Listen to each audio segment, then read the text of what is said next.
In 2000, I told graduates, don't be afraid to fail. Well, now I'm here to tell you that though you should not fear failure, you should do your very best to avoid it.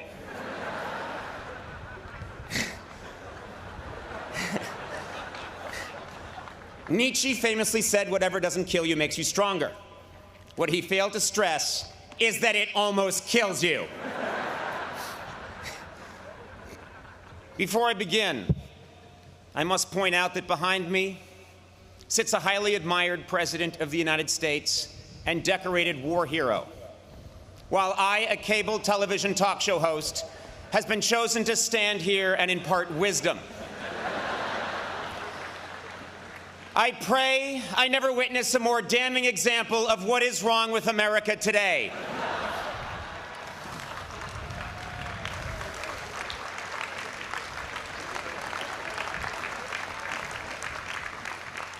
Graduates, faculty, parents, relatives, undergraduates, and old people that just come to these things. Good morning and congratulations to the Dartmouth class of 2011.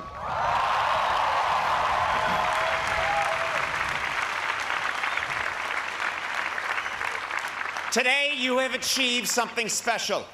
Something only 92% of Americans your age will ever know. A college diploma.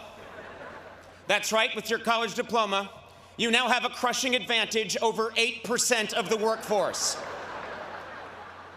I'm talking about dropout losers like Bill Gates, Steve Jobs, and Mark Zuckerberg. Incidentally, speaking of Mr. Zuckerberg, only at Harvard would someone have to invent a massive social network just to talk with someone in the next room.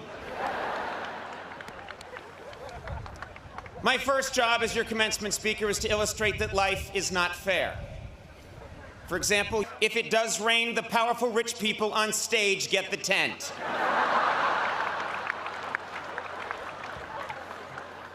Deal with it. Though some of you may see me as a celebrity, you should know that I once sat where you sit. Literally. Late last night, I snuck out here and sat in every seat. I did it to prove a point. I'm not bright, and I have a lot of free time. But don't get me wrong, I take my task today very seriously. When I got the call 2 months ago to be your speaker, I decided to prepare with the same intensity many of you have devoted to an important term paper. So late last night, I began.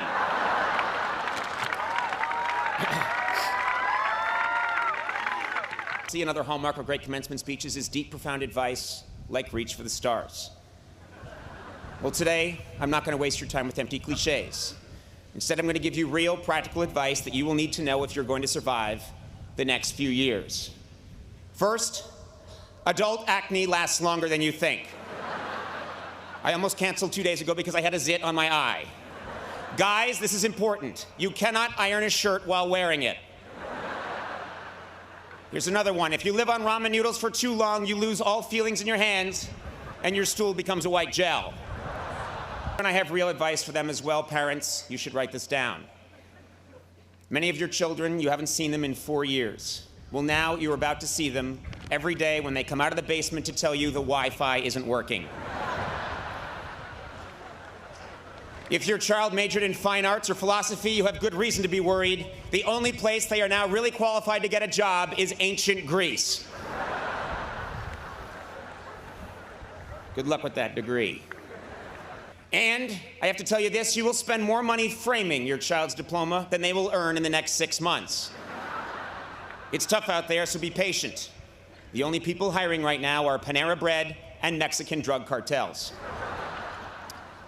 Yes, you parents must be patient because it is indeed a grim job market out there. One of the reasons it's so tough finding work is that aging baby boomers refuse to leave their jobs. Trust me on this.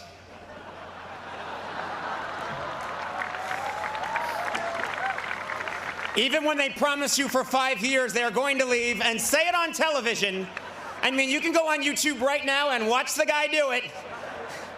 There is no guarantee they won't come back. Of course, I'm speaking generally. But enough, this is not a time for grim prognostications or negativity. No, I came here today because, believe it or not, I actually do have something real to tell you. 11 years ago, I gave an address to a graduating class at Harvard. I have not spoken at a graduation since because I thought I had nothing left to say. But then 2010 came. And now I'm here 3,000 miles from my home because I learned a hard but profound lesson last year, and I have to share it with you. In 2000, I told graduates, don't be afraid to fail. Well, now I'm here to tell you that though you should not fear failure, you should do your very best to avoid it.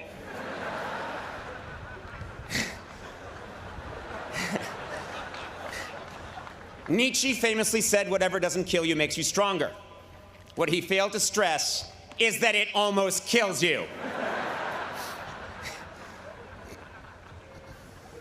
Disappointment stings, and for driven, successful people like yourselves, it is disorienting. What Nietzsche should have said is, whatever doesn't kill you makes you watch a lot of Cartoon Network and drink mid-price Chardonnay at 11 in the morning. Now, by definition, commencement speakers at an Ivy League college are considered successful. But a little over a year ago, I experienced a profound and very public disappointment. I did not get what I wanted, and I left a system that had nurtured and helped define me for the better part of 17 years. I went from being in the center of the grid to not only off the grid, but underneath the coffee table that the grid sits on, lost in the shag carpeting that is underneath the coffee table supporting the grid. It was the making of a career disaster and a terrible analogy. But then something spectacular happened.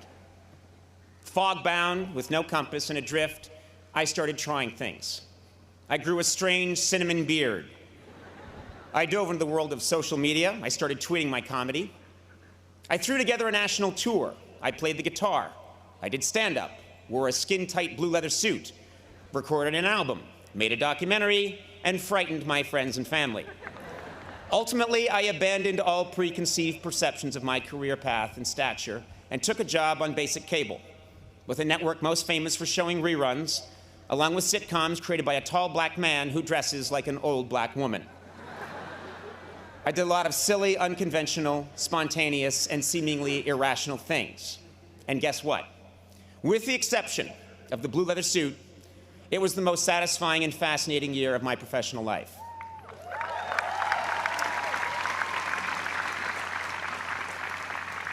To this day, I still don't understand exactly what happened, but I have never had more fun, been more challenged, and this is important, had more conviction about what I was doing. How could this be true? Well, it's simple. There are few things more liberating in this life than having your worst fear realized. I went to college with many people who prided themselves on knowing exactly who they were and exactly where they were going. At Harvard, 5 different guys in my class told me they would one day be president of the United States. 4 of them were later killed in motel shootouts. The other ones briefly hosted Blue's Clues before dying senselessly in yet another motel shootout. Your path at 22 will not necessarily be your path at 32 or 42. One's dream is constantly evolving, rising and falling, changing course. So, at the age of 47,